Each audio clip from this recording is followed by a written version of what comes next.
Mientras que en el mundo, hermanos, la humanidad se niega a reconciliarse con nuestro Dios, se niega a aceptar a nuestro Dios. Mientras que en el mundo la humanidad se niega a vivir ajenos de la vida de Dios, ajenos al amor de nuestro Dios, hermanos. En el Hades, en el infierno, hermanos, hay muchas personas que están arrepentidas de no haber hecho lo que Dios le agrada.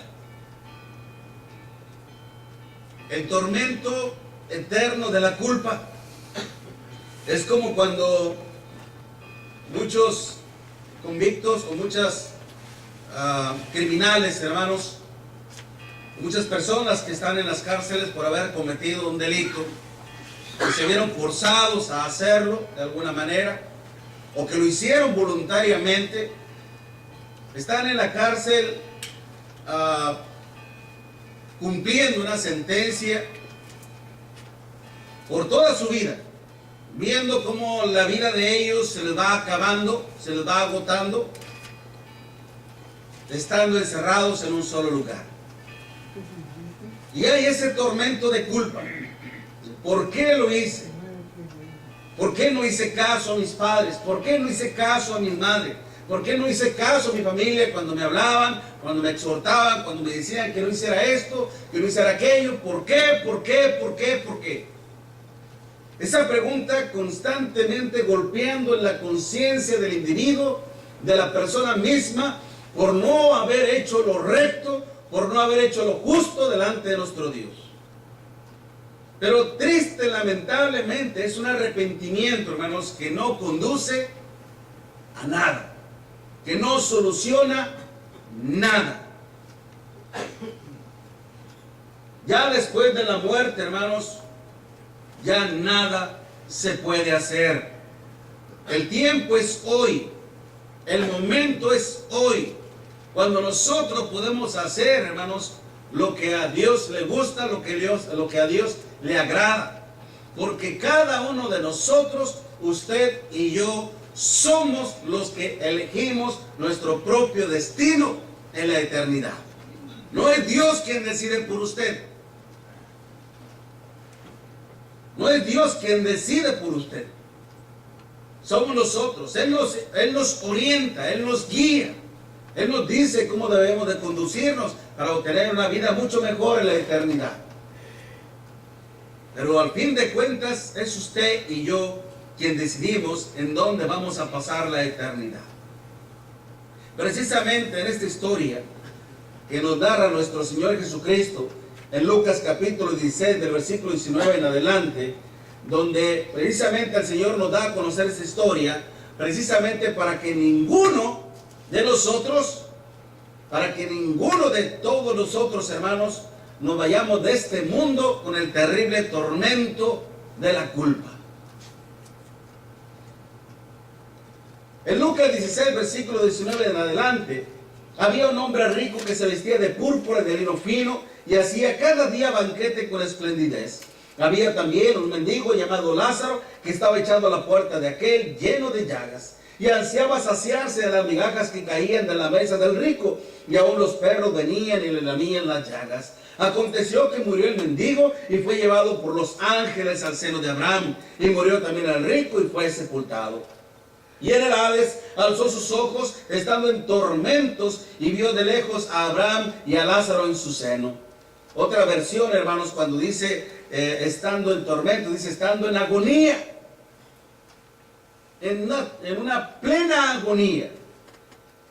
Dice precisamente, vio de lejos a Abraham y a Lázaro en su seno. Entonces él, dando voces diciendo, Padre Abraham, ten misericordia de mí, y envía a Lázaro para que moje la punta de su dedo en agua y refresque mi lengua, porque estoy atormentado en esta llama, angustiado en esta llama. Pero Abraham le dijo, hijo, Acuérdate que recibiste tus bienes en tu vida y Lázaro también males, pero ahora este es consolado aquí y tú atormentado. Además de todo esto, una gran cima está puesta entre nosotros y vosotros, de manera que los que quieran pasar de aquí a vosotros no pueden ni de allá pasar acá. Entonces le dijo: te ruego pues, Padre, que le envíes a la casa de mi padre, porque tengo 5 hermanos, para que les testifique, a fin de que no vengan ellos también a este lugar de agonía, a este lugar de tormento. Él entonces dijo,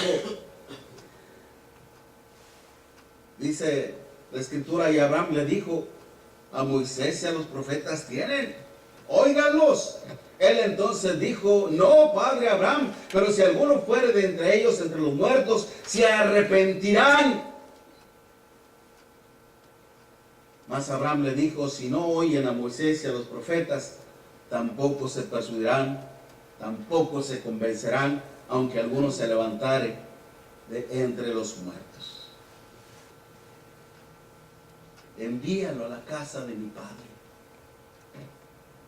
para que les testifique.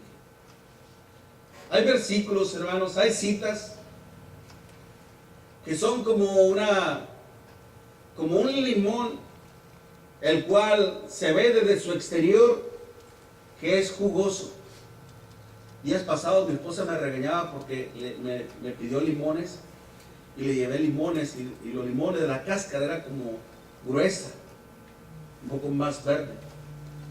Y dijo: mira, Miguel, cuando traes limones así, los parten, están secos, no tienen nada. Le dije: bueno, sí sabía que los de piel lisa son los más suaves y los que tienen más limón. Dijo: más que casi no había, por eso traje los que pude encontrar. Pero uno logra distinguir precisamente eso, que cuando uno obtiene un limón con lo exterior liso y suave, sabe que trae bastante jugo, y uno aprovecha el contenido hasta sacarle todo el jugo, hasta le hace así en el vaso para sacarle el líquido. Así es este versículo, hermanos, contiene demasiada sabiduría, que es imposible que en 1 o 2 o 3 presentaciones basadas en este texto se obtenga toda la sabiduría. Y le puedo decir así brevemente, hermanos, precisamente que esta es una de las enseñanzas que nos provee nuestro Señor Jesucristo. Nos arroja esta luz que sucede después de la muerte, para que nosotros precisamente procuremos una vida conforme a la voluntad de nuestro Dios, una vida conforme al amor de nuestro Dios. El no hacerlo precisamente nos conduce al tormento eterno de la culpa. Dice precisamente este hombre, dice: envíalo a la casa de mi padre, para que les testifique, a fin de que no vengan ellos también a este lugar de tormento. Cuando Abraham le dijo a Moisés y a los profetas tienen, él entonces dijo: no, padre Abraham, pero si alguno fuere de entre los muertos, se arrepentirán. ¿Qué significaba esto, hermanos? Que él estaba arrepentido precisamente, y que no podía hacer nada en lo absoluto, ni por su vida, ni por la vida de los suyos. ¿Se da cuenta? Si nosotros, hermanos, en verdad deseamos irnos de este mundo, evitando precisamente el tormento eterno de la culpa, tenemos que prestar más atención al consejo de nuestro Dios, para poder vivir una vida de acuerdo a la voluntad de nuestro Dios, para poder vivir una vida basada en el amor de nuestro Dios, y de esta manera honrar y glorificar el nombre de nuestro Dios. Pero si no lo hacemos, créalo, que vamos a estar en las mismas circunstancias, vamos a estar en la misma situación. Otra de las cosas importantes que nos enseña esta escritura, hermanos, démonos cuenta de que nuestra memoria no se borra. Si le quieres bajar un poquito, hermano, para que no haga ruido, no se borra, no se elimina por completo. Él sabía que tenía un padre, él sabía que tenía 5 hermanos, él conocía a Lázaro y conocía a Abraham también. Su memoria no es borrada, porque entonces, ¿cómo seremos juzgados si no nos acordamos de nuestras cosas? ¿Sabe? ¿De qué está lleno precisamente ese lugar de tormento? De puros arrepentidos, pero sin la oportunidad de poderse salvar. Lo más triste del asunto, hermanos, es de que en la iglesia muchas veces a nosotros nos gusta jugar con nuestra salvación. Porque a veces pretendemos más las cosas del mundo y no las cosas que provienen de nuestro Dios. Pero todos nosotros, hermanos, debemos de considerar precisamente esta historia. No pensemos en las denominaciones, no pensemos en las personas que están en pecado todavía. Piense en usted solamente, piense en uno solamente. Haga conciencia de su vida, haga conciencia de la realidad y dése cuenta si realmente su vida está basada conforme a la voluntad de nuestro Dios y conforme al amor de nuestro Dios. Porque usted puede ser una parte fundamental, óigalo bien por favor, usted puede ser una parte fundamental e importantísima para su salvación y para la salvación de los suyos. ¿No quisiera que también su familia se salvase? Que no fuera también a ese lugar de tormento.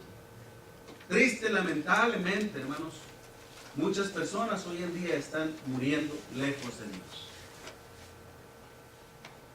De acuerdo a nuestro Señor Jesucristo, hermanos, ¿qué es lo que nos puede condenar a sufrir el tormento eterno de la culpa? ¿Qué es? ¿Cuáles son las causas que nos pueden llevar precisamente a sufrir el tormento de la culpa? Una vida ajena a la voluntad de nuestro Dios. ¿Cómo vivía este hombre? En Lucas 16, versículo 19 dice, había un hombre rico que se vestía de púrpura y de lino fino. ¿Se da cuenta? Siempre, hermanos, o miren muy bien, cuando el ser humano se ajena a la voluntad de nuestro Dios, se convierte en una persona egocentrista. Es decir, en una persona que solamente piensa en sí mismo, solamente en uno mismo y en nadie más. Solamente en él. Es decir, que todo lo que sucede está dentro de su contorno. Pero para las personas más importantes, solamente es él. Siempre se procura a sí mismo. Era un hombre rico que había sido afortunado por nuestro Dios. Había tal vez heredado una herencia o había trabajado mucho y había acumulado riquezas. Cuando las riquezas, hermanos, precisamente están para servir a nuestro Dios. Están para ayudar a nuestro Dios. Pero en su reino, por supuesto, pero esta persona solamente centraba su vida en sus propias necesidades, en sus propios gustos, en sus propios placeres, en todo lo que él quería y pretendía, solamente se centraba en él. Esto nos hace ser también personas vanagloriosas, hermanos. Cuando una persona se ajena a la vida de Dios, se convierte en persona vanagloriosa. Cuando hablamos de vanagloria, es decir, una gloria inútil que no trae ningún resultado benéfico para el ser humano. Dice este hombre que procuraba las mejores vestimentas, hermanos. ¿Tenía con qué? Tenía con qué hacerlo. De lino fino, dice, y de púrpura. Materiales, hermanos, elementos costosísimos. Vestimentas precisamente de la realeza misma las adquiría. Y no solamente eso, sino que también dice que hacía banquete. Es decir, había abundancia de comida. Abundancia de comida. Cada día, dice que hacía eso cada día. Y no solamente hacía cada día banquetes, abundancia de comida, sino que todavía toda esa comida era exquisita. Como lo que pronuncié hace rato, que iba a haber cabrito, que iba a haber tamales, que iba a haber chiles rellenos. Y oye, todo eso es rico al paladar. Ojalá que hubiera eso, pero no hay. Pero sea lo que sea es bueno. Lo vamos a comer ricamente. Porque cuando hay hambre, todo es bueno y todo es delicioso y todo es rico. Pero este hombre, hermano, precisamente hacía banquete todavía dice, con esplendidez. La idea de esta persona, hermanos, era precisamente darle gusto al hombre, satisfacer a la gente, para ganarse el prestigio, la fama y la gloria de los hombres vivos. Pero nunca procuró la gloria de Dios. Nunca procuró el prestigio de nuestro Dios. ¿Se da cuenta, hermanos? Este hombre rico de la historia precisamente empezó a sufrir el tormento eterno de su culpa porque siempre se ajenó a la voluntad de nuestro Dios. Siempre procuró lo mejor para sí. Siempre procuró la vanagloria y la fama de los hombres. Siempre pensando en todos los demás, pero nunca pensó en Dios. Una persona que planea en su vida, que se organiza en su vida, pero que no toma en cuenta a Dios, es porque Dios no está en su corazón. Dios no está en su mente. No lo toma en cuenta en absoluto. Y es así. Es así. Y a veces triste, lamentablemente, hermanos, esto nos pasa a veces a nosotros. Podemos hacer planes en nuestra vida, podemos organizarnos, podemos hacer aquello y el otro, pero ¿y qué del reino? ¿Qué de la iglesia? ¿Qué de nuestro Dios? ¿Qué para Dios? Constantemente oramos a Dios y le pedimos a Dios: Dios, ayúdame con la salud, ayúdame con el trabajo, ayúdame con esta situación, ayúdame con aquello, dame esto, dame aquello, dame el otro. Dame. Pero ¿y qué le damos a Dios, hermanos? Acuérdense que la bienaventuranza, hermanos, la aprobación de nuestro Dios consiste también en dar. Más bienaventurado es dar que recibir. Y debemos hacer planes entonces para decir, no solamente, no me estoy refiriendo, hermanos, en la cuestión económica. Si usted lo puede hacer, qué bueno, gloria a Dios. Pero si usted puede dar tiempo para Dios, servir a Dios, que usted haga el esfuerzo por servir a nuestro Dios, haga las cosas que se necesitan para hacer la obra de nuestro Dios. Nos hemos propuesto, hermanos, por decir así, salir todos los sábados a partir de febrero, a salir a tocar puertas. Todos los sábados, el que quiera estar con nosotros está invitado a venir el sábado que pueda, el sábado que guste, a partir de febrero a las 10 de la mañana aquí en este lugar. Y vamos a empezar a evangelizar, a salir a tocar puertas. Excepto, decíamos, un sábado en donde usted se comprometa a venir a ayudarnos, puede hacerlo. Y lo puede decir: hermano Miguel, yo me comprometo un sábado, el primer sábado, o el segundo sábado, o el tercer sábado, porque tengo que trabajar. ¿Se entiende? Se entiende que hay hermanas entre nosotros que están solas y que tienen que trabajar, y que a veces resulta pesado sacrificar un día de su salario, de su trabajo. Pero les vamos a pedir solamente un sábado en el mes. Si lo pueden modificar, hacer ciertas modificaciones en su trabajo y estar con nosotros. El sábado que usted guste, venga. Pero lo que Dios quiere ver es el deseo, el intento, el hacer la obra de nuestro Dios. Venga quien venga, venga quien no venga, la obra de Dios se va a hacer. Pero recuerde que la salvación es personal, no es individual. No caigamos, hermanos, en el egocentrismo, pensando únicamente en nuestras necesidades y en nuestras preferencias. Pensemos mejor en las necesidades y los planes de la iglesia. Hechos capítulo 12, versículo 28, decía el Espíritu Santo: habiendo recibido un reino inconmovible, tengamos gratitud y mediante ella sirvamos a Dios con temor y reverencia. Hay un corito que precisamente se entona en los niños y también en los adultos, que dicen: busca primero el reino de Dios y su justicia perfecta, y lo demás añadido será. Aleluya, aleluya. Soy un canto hermoso, precioso, hermoso, y más en las voces de los inocentes, de los niños. Y lo podríamos cantar nosotros y tendría hermosidad en ello. Pero que no solamente quede en un canto. ¿Qué pues decía el apóstol Pablo? Cantaré con el espíritu, pero cantaré también con el entendimiento.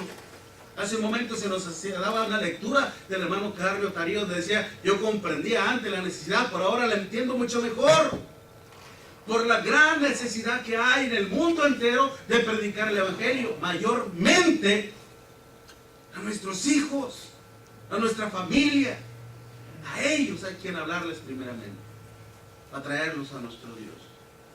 No caigamos en la vanagloria de la vida, hermanos, pensando que solo en complacernos únicamente a los demás. Acordémonos lo que dice el apóstol Juan allá en su primera carta, en el capítulo 2, versículos 16 y 17. La vanagloria de la vida, es decir, los deseos de la carne, los deseos de los ojos y los deseos del mundo, pasarán. Pero el que permanece en la voluntad de mi Padre, ese permanecerá. En eso es donde nos debemos de centrar, hermanos, en la voluntad de nuestro Dios y no en las cosas del mundo. Si no hacemos esto, hermanos, si hacemos caso omiso a esto que Dios nos está diciendo, créanlo, y muy pronto entonces, ojalá y no, ojalá y que reaccionemos, ese es el deseo de nuestro Dios, que todos nosotros reaccionemos y que evitemos precisamente el tormento eterno de la culpa. Para que no estemos en el mismo lugar arrepintiéndonos y después de decir, ¿por qué? ¿Por qué no hice caso? Aquella predicación que el hermano García me decía, ¿por qué no hice caso? Ahora ya nada puedo hacer.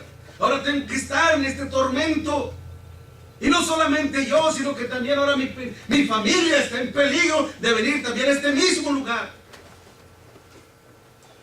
Ese tormento, hermanos, esa agonía, ese sufrimiento de no haber hecho lo justo delante de nuestro Dios. Una vida ajena es lo que nos conduce, hermanos. Ajenarnos de la voluntad de nuestro Dios, pero también ajenarnos al amor de nuestro Dios. Este hombre, hermanos, se esmeraba, se esforzaba, no andaba al hablar pichicaterías, hermanos, es hablar en pequeñas porciones. Este no andaba recateando cuánto costaban las cosas, qué tanto iba a proveer. Se desbordaba en gastos para traer lo mejor a sus amistades, mientras que a la puerta de su casa estaba un enfermo, lleno de llagas, en gran necesidad, en gran tribulación, en gran angustia, en gran pesar. Y lo ignoraba, hermano. Una vida así prácticamente nos conduce a una vida de pecado, haciéndonos ignorar la necesidad de los demás, privándonos de hacer solo lo justo delante de nuestro Dios, sino también lo bueno hacia los demás.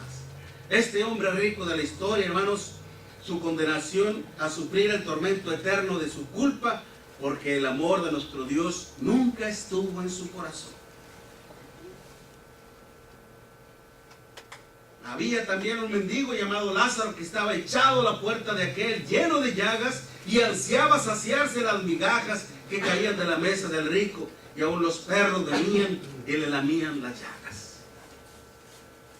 Pero él, ignorante ante eso, hermanos, pues mientras que él se esforzaba más por complacer a los demás, nunca tuvo un gesto de bondad, nunca tuvo un gesto de amor, nunca tuvo un gesto de misericordia y de piedad. Cuando nuestro Dios decía desde el Antiguo Testamento, amad a vuestros prójimos y hacerles el bien, nuestro Señor Jesucristo resumía toda la ley de Moisés en esos dos mandamientos: amarás a tu Dios con todo tu corazón, con toda tu mente y con todo tu espíritu y con toda tu alma. Y el segundo es semejante: amarás a tu prójimo como a ti mismo. En estos dos se resume toda la ley de Dios. ¿Por qué? Porque si amas a tu prójimo, no le vas a robar, no vas a codiciar lo que él tiene, su casa, sus propiedades, mucho menos su mujer. No le vas a difamar, no le vas a mentir, no le vas a dañar, no le vas a matar.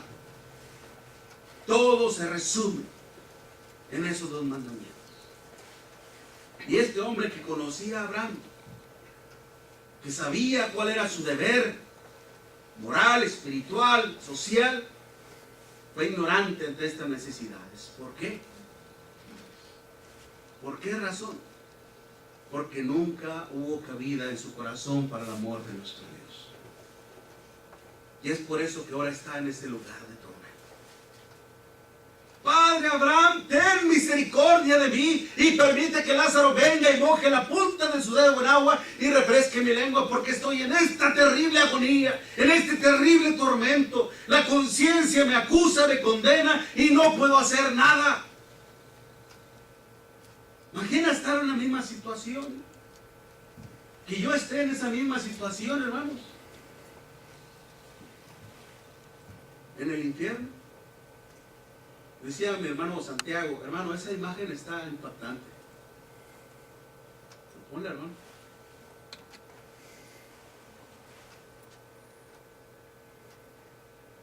Cuando la vi dije, me imaginé yo, que yo estuviese así, siendo devorado por las llamas, o lo que es peor, mi hija, mi hijo, que no quieren acercarse a Dios, que no quieren obedecer al Señor.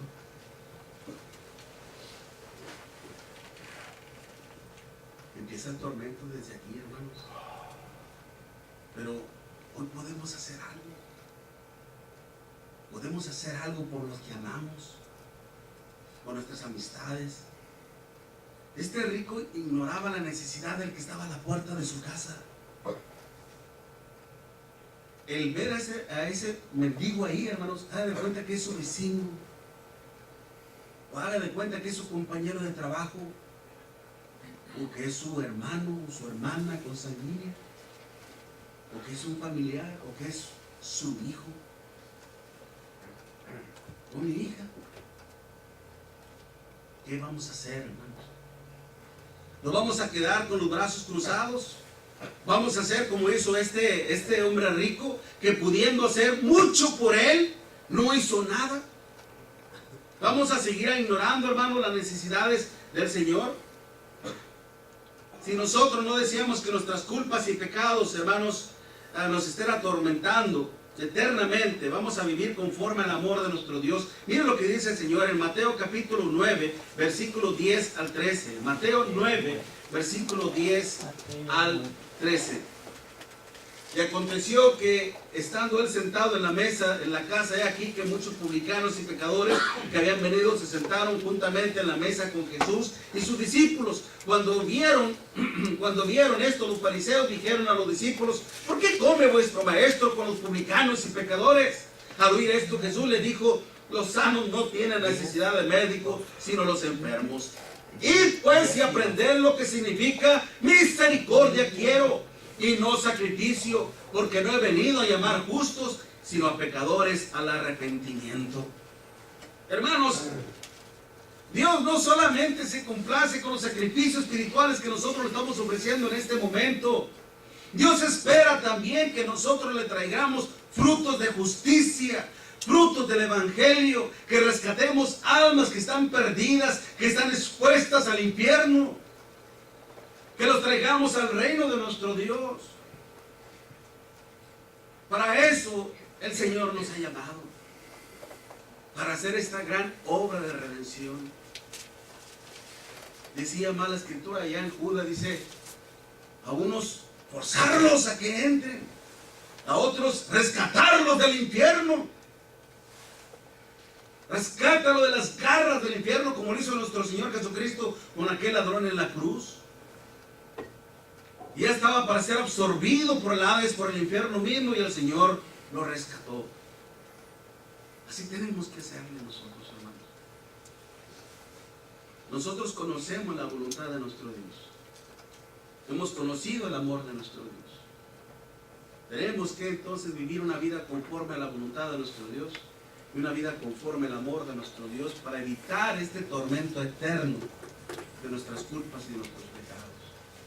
Pero si no lo hacemos, entonces nuestro destino eterno bien podría ser ese.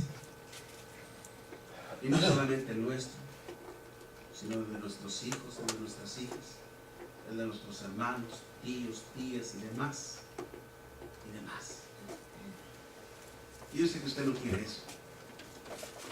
Para ninguno, ni mucho menos para usted. Ni yo tampoco. Así que trabajaremos arduamente en el nombre del Señor, hermanos, para ir por almas perdidas, para traerlos a la gloria de nuestro Dios. Dice usted, mi amiga, mi amigo, no ha obedecido al Evangelio. Ese tiempo que es tiempo para que usted sea rescatado por el Señor. El Señor quiere que venga a sus pies arrepentida o arrepentido, dispuesto a obedecer al Evangelio para el perdón de sus pecados. Y si la muerte nos llega a sorprender, que no sea ese nuestro destino. Que todo lo contrario, que cuando uno muera, fíjese el otro contraste, los ángeles de Dios vinieron por él y lo llevaron al seno de Abraham. Se ha testificado que hermanos que antes de morir, hermanos, que cuando están acostados esperando la muerte, cuando están despidiéndose, algunos testifican, dicen, yo vi a mi padre que de repente empezó a mover la mirada y como que se asustaba. Dice, yo estaba enfrente de él y miré ese gesto que hizo él, de que él me estaba viendo y de repente como que alguien más apareció de repente y lo empezó a ver, mover la cabeza así, muy bien. Y después de unos minutos murió.